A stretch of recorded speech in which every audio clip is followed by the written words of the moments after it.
Welcome to today's Global Connections program. I'm Bill Miller. Today, we're going to be taking a look at some of the major challenges confronting the United Nations, the United States, and other countries in the world. My guest today is an expert on almost all of these topics. My guest today is Dr. Augusto Lopez-Claros, who is the Executive Director of the Global Governance Forum. His recent book is titled Global Governance and the Emergence of Global Institutions for the 21st Century. Dr. Augusto Lopez-Claros, welcome to today's Global Connections program. Hello, Bill. How are you? It's a pleasure to see you again. I'm fine. Thank you. So glad you're with us again. Thank you. I appreciate it. Let's, for just a minute or so, what is the Global Governance Forum? What is the purpose of that? Its mission? It's an organization that was set up in early 2020 with the support of Sweden's Global Challenges Foundation. And the goals are basically threefold.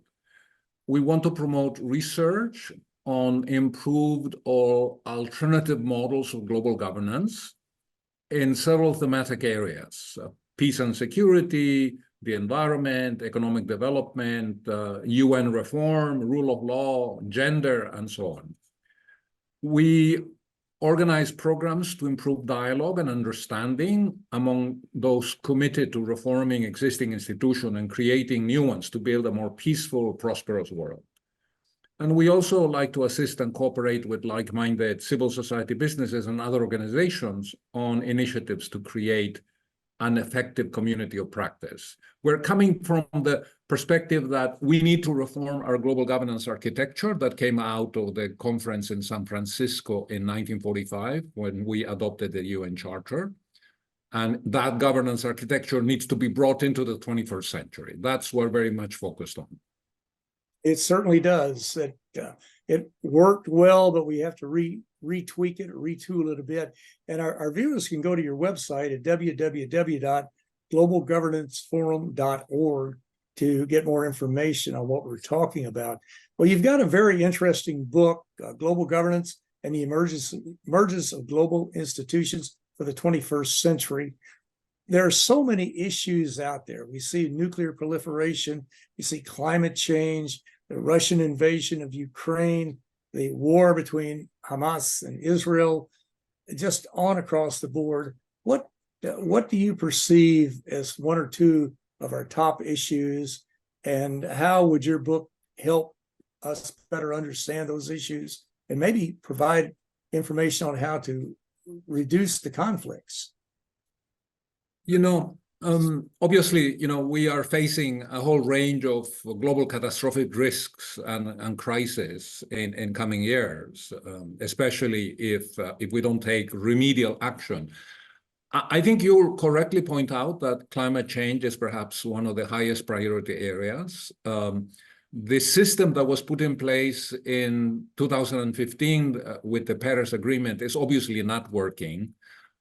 Emissions have continued to rise, except in 2020 during the middle of COVID. The commitments that were made by countries in Paris don't add up to a figure that is consistent with a rise in temperatures of 1.5 to 2 degrees centigrade, from pre-industrial levels. And not only that, but these commitments are voluntary. Nothing happens if you don't fulfill them. So we have a scheme in place which recognizes that we need to reduce emissions, but that doesn't deliver that reduction, right? And I think this is a very serious problem.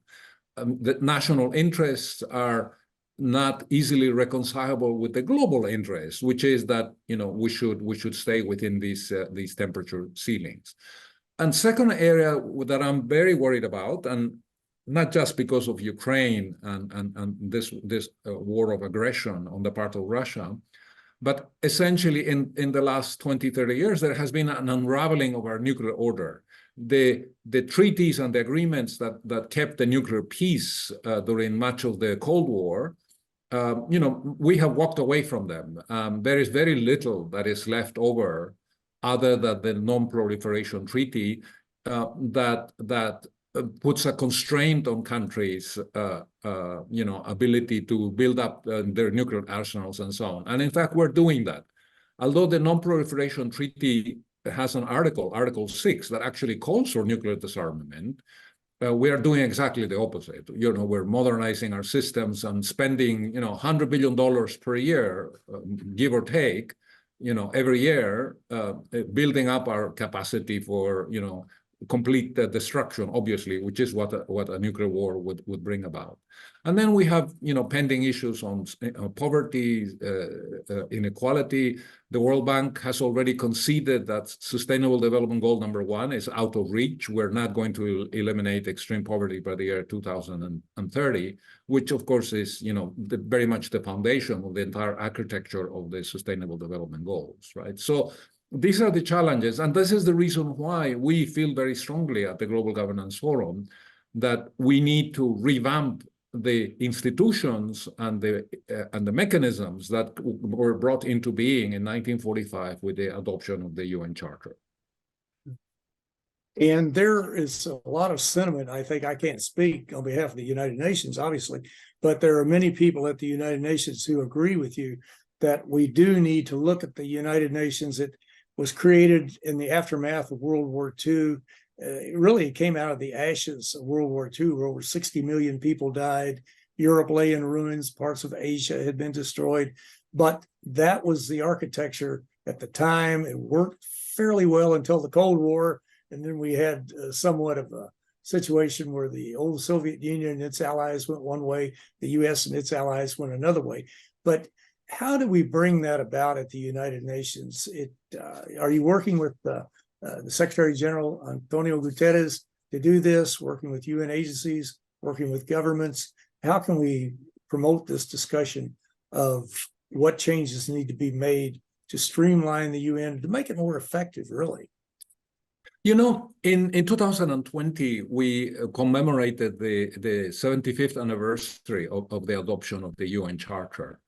And in the following years, Secretary General Guterres has taken actually a very active approach to trying to make us think collectively, about what is the United Nations that we need and how do we get there.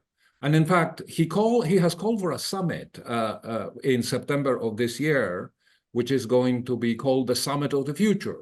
And he has posed these two challenges, how should the UN evolve, and what are the intermediate steps that we need to take in order to get there, essentially to safeguard our future, to build the capacity to deal with these global problems. One of the things that we at the Global Governance Forum have argued for in the last 12 months is we have said that a key deliverable from the Summit of the Future this coming September should be a review conference of the UN Charter. A little bit of history here, Bill. Back in 1945, there was a group of 17 countries that were very upset at the introduction of the veto power in the Security Council because they felt that it was unfair to create a two-tier organization, one where the big powers essentially would exempt themselves from the obligations of the Charter through the use of the veto, as Russia has done, recently with the invasion of Ukraine. It has violated every principle of the Charter, and yet it remains a member in good standing of the United Nations, right?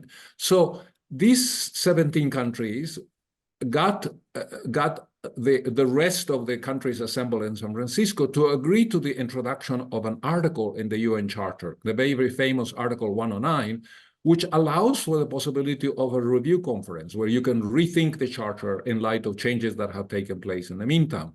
That conference was supposed to take place by 1955, but it has never happened. It has never taken place. So the Charter, it remains the same instrument that it was in 1945. What we're arguing is that the Summit of the Future should take up the issue of a review conference. Let's have a conversation. Let's think proactively about what is the sort of United Nations that we need. How do we want to amend the Charter to give the United Nations the instruments, the resources, the capacity to deal with the problems that we have today? so that it doesn't become a dysfunctional organization that is paralyzed, as the Security Council, for instance, is paralyzed today. That's very, very, very important to do. What changes? There's so many. Well, you have 6 major organs of the United Nations, and 2 of the most important, obviously, the first one is the Security Council. It has 15 members, 5 permanent members with the veto. Then you have the 193 member states that compose the General Assembly. We'll start with the Security Council. What type of change do you think should be made to make the Security Council to where it's more effective and more efficient? You know, the Security Council has essentially a problem of legitimacy, right? The existence of the veto power cannot be defended on any kind of criteria of good governance. I'm not even going to talk about a sort of ethical and moral criteria. It's indefensible on those grounds as well. Especially today, right, in 2024, when countries like the United Kingdom and France and Russia are relatively minor powers, you know, small economies accounting for, you know, a small fraction of the world's population. All right, so the Security Council, there are 2 problems that you need to address. One is the issue of representation, right? Let me illustrate. India, in the 79-year history of the Security Council, and now the most populous country in the world, it has more than 1.4 billion people, has served on the Security Council a number of years which you can count in the fingers of one hand, right? In other words, most of the time, India is absent from the debates in the Security Council. There are 63 countries that have never served on the Security Council. And I'm not just talking about small island states. Some of these states are quite large. They have populations of 30, 40 million people, but have never had an opportunity because you don't have slots. So one of the proposals that we are playing with is basically, why don't you make the Security Council open to all the members? Eliminate the distinction between permanent and non-permanent. You have every member country is a member of the Security Council.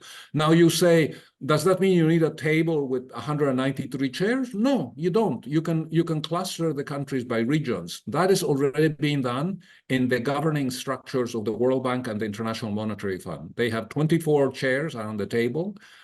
My country is part of a constituency that includes Chile, Argentina, Paraguay, Uruguay, Peru, and Bolivia. These 6 countries, since 1944, when these organizations were created, have had always a voice. They have always had a vote.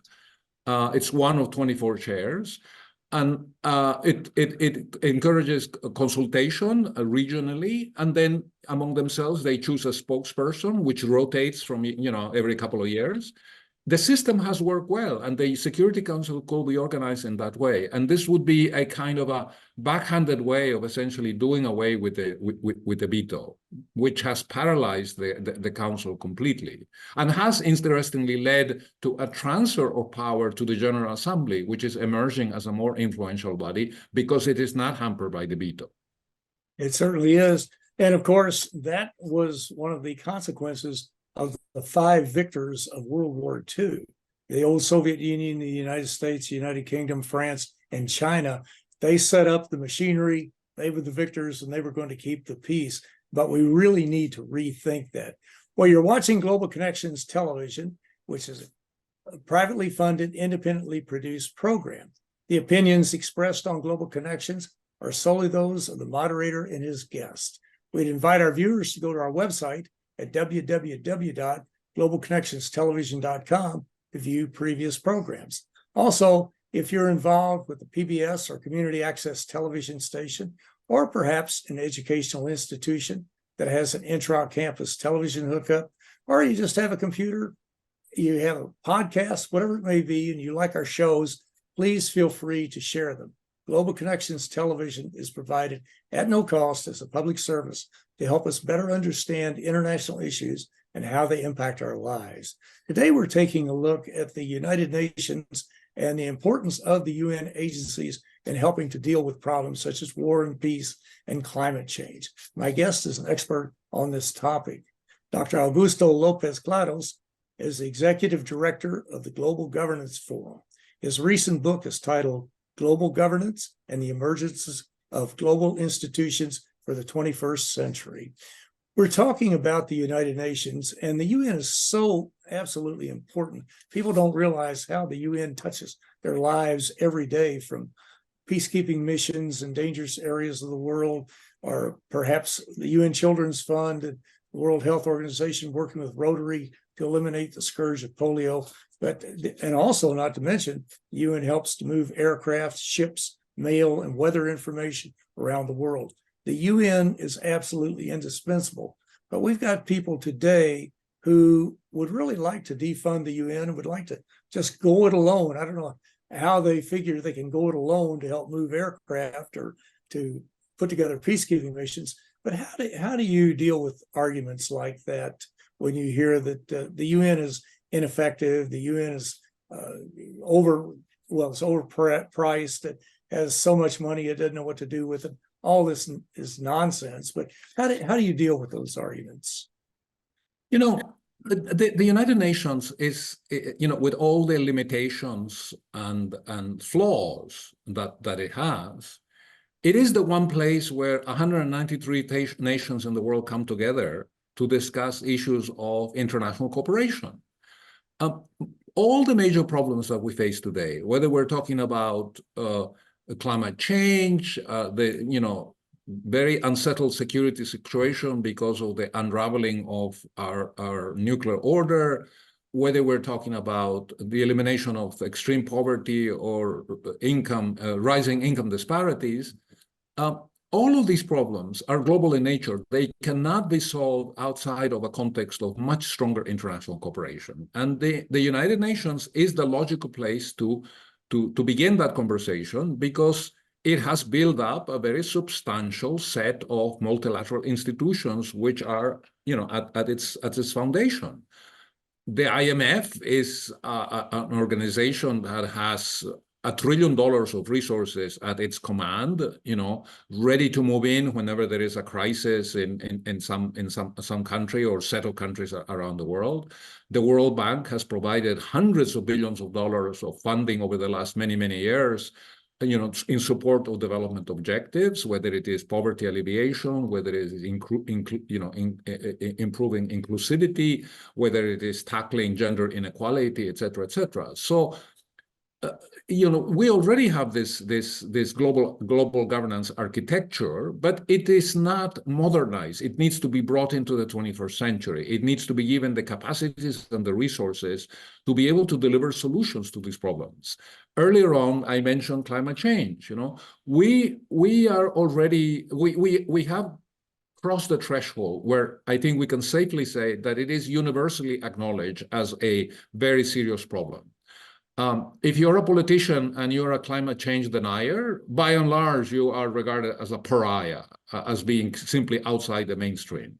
Everybody understands this is a global problem. We need to work together to do something about it. But the systems that we have at the moment in place are not working. They are not delivering the solutions. And so what is the answer? To do nothing? No. To do nothing is to admit defeat at the outset, is essentially to ensure that we're going to have a very dark future and that climate change is going to unravel our political order. It's going to create havoc to the global economy. It is going to cause enormous pain and suffering to broad segments of humanity. Climate change is not going to make a distinction between poor countries and rich countries. The rich countries are going to be hit just as hard. And so here we are facing this existential crisis. One way to proceed is to strengthen the machinery that we already have in place, even though it's a bit creaky and even though it lacks resources.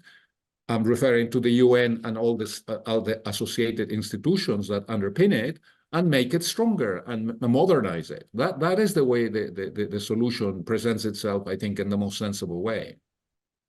Exactly, it certainly does. Well, in the last minute or so that we have left, what suggestions would you make to our viewers who are watching this show, and to suggest to them how they can get involved or to help resolve the problem of climate change, or the Ukrainian invasion by Russia, or the Israeli-Hamas War, and the many other problems that we're dealing with in this world? What can they do to help overcome these problems? I think that there are many things that can be done. I realize that you're based in the United States. I think that one thing that we need to do in the United States is protect democracy. Democracy is under threat in many, many parts of the world. As problems have become more complex, as people are frustrated, as people feel sometimes disengaged from the system because the economy is not delivering the prosperity that they think they deserve, because we have a problem of rising income inequality and so on. One of the responses is that they're listening to the voices of the demagogues, and this is threatening, the future of democracy in places like the United States, which is really quite surprising. And so one thing that everybody can do is to basically, protect democracy as the most viable and the most effective form of governance. We don't want to become another Russia. We don't want to become a country ruled by an authoritarian, and to be part of a kleptocratic regime. That is not the way to ensure future prosperity and stability. So that's one thing that we can do. Secondly, at a more personal level, climate change ultimately has to do with our individual behaviors. Do we all need to have 2 cars in our driveways? Should we perhaps aim to have a more austere or more modest form lifestyle that is more consistent with the sustainable use of resources? Should we be more generous with people in other parts of the world? Foreign aid has been a very important component of narrowing the gap between the rich and the poor countries, and we can all contribute in some way to that. And especially in the United States, I very much hope that we move away from this very toxic, very polarized, very partisan climate to go back to a time when we recognize ourselves as being Americans, being citizens of one common land, facing the same kinds of problems, and that this means that we need to work together, to strengthen our democracy and to allow the United States to take the lead role that it has taken the post-war period, in the establishment of a rule-based order. Those are very solid recommendations, and we should all take them to heart and to get involved in this, because we are all affected by these adverse conditions. But Dr. Augusto Lopez-Claros, I want to thank you so very much for a very interesting and a very informative program. Thank you, Bill. It's always a pleasure to talk to you. Thank you. My pleasure. I'm Bill Miller. Thank you for joining us today on Global Connections Television.